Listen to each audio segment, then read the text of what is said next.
this time in her life, she started to feel happy. She said she wanted to be a boy. At that moment, she said, I do not want to be a girl, I want to be a boy. So I said, okay, are you sure? Because there's no going back after. And he said, yes, he said, yes, I am sure that is what I want to do. Shedding the female persona of Brenda he was forced to portray, he renamed himself David and embarked on his new life as a boy.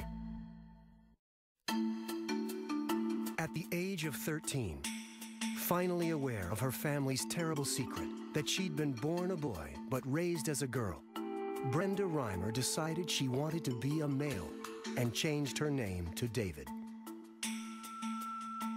When Brenda became David, he was very gentle.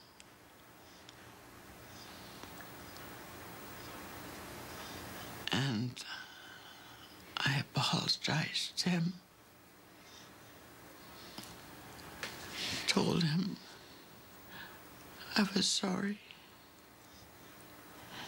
And he says, Mom, I know that you and Dad only wanted the best for me. And I love you very much for caring so much about me. He started making friends at school. I don't think he was that shy. I think he was more withdrawn from people. He was more scared. And it was a very good friendship. He was not asking for much, just for me to be there and be his friend. Life for David was looking up. He'd undergone reconstructive surgery to make him a man again. He now had a gender he was comfortable with. And he'd also received money as compensation for the botched circumcision. His thoughts now turned to the future. I got to thinking, I mean, maybe I was too young to think that. What would I be like if I was a father? I could be a good husband. But David was still unable to have children. Then he was introduced to Jane Fontaine, a single mom with 3 children. And we hit it off ever since. Like 2 peas in a pod. I would say maybe 6 months into the relationship, I knew that it was meant to be. On September 22nd, 1990, David Reimer married Jane Fontaine. His friend, Harold Normand, was his best man. This was something he never thought he would ever have. And he was just simply tinkle pink about the whole thing. At last, it seemed David had a normal life. I would have to say he was a great father, a wonderful husband, and he was very romantic, David. I had to say that we always did little love letters throughout the years and kept it and hid them throughout the house, and we had a lot of good times.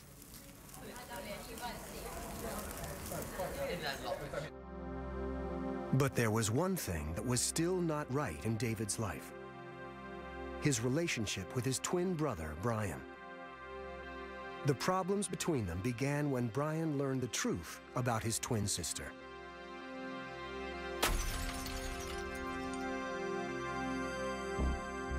Well, once I told Brian what the relationship really was between him and his ex-sister, Brian sort of abandoned Brenda. For Brian, this was the beginning of a mental disturbance that would develop into schizophrenia.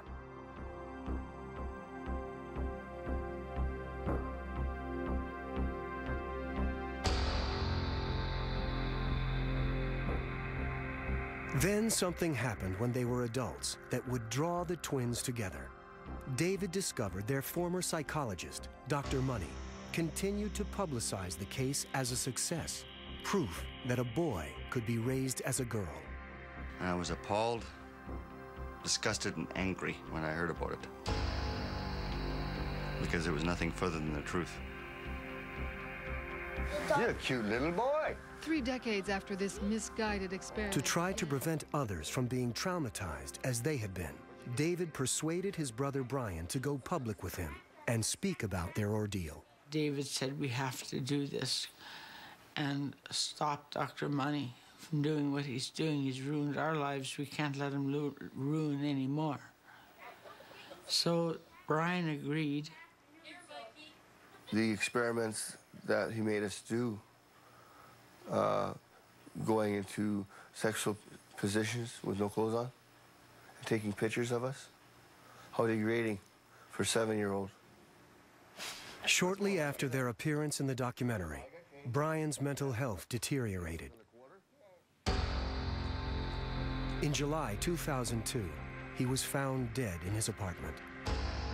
It was not clear whether his death was due to an accidental overdose or suicide.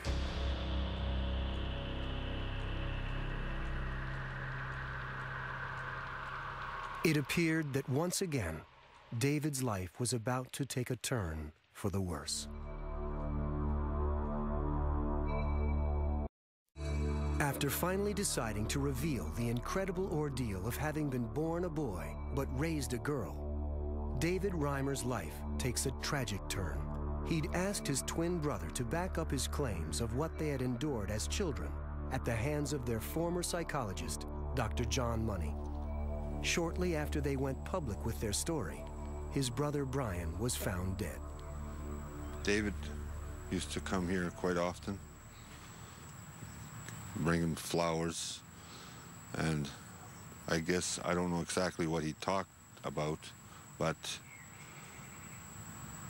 he came here and he talked to him quite a few times. It must have been at least 4 or 5 times a week.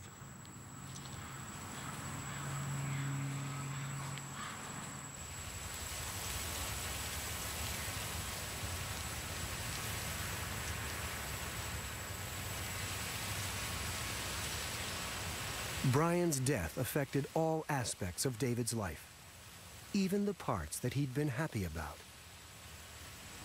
Dave had a lot of time on his hands, and he got into deep thinking. It was the beginning of a series of disasters to befall David.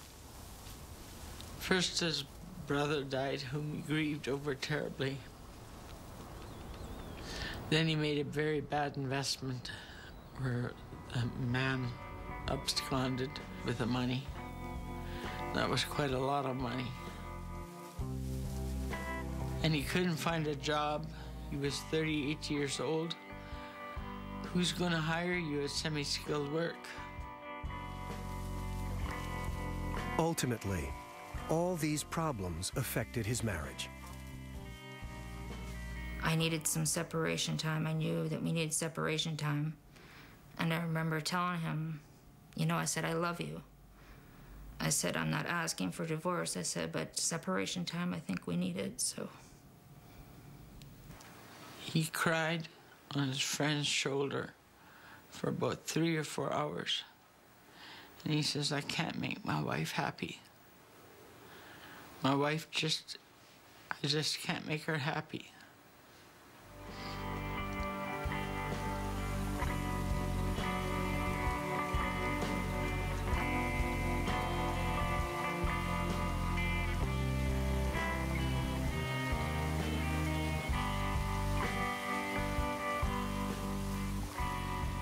In May 2004, 38-year-old David Reimer left his parents' house for the last time.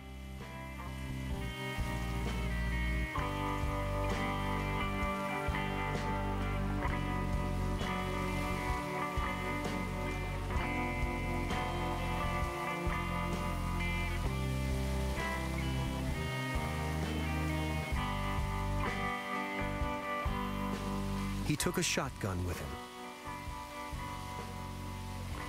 and killed himself.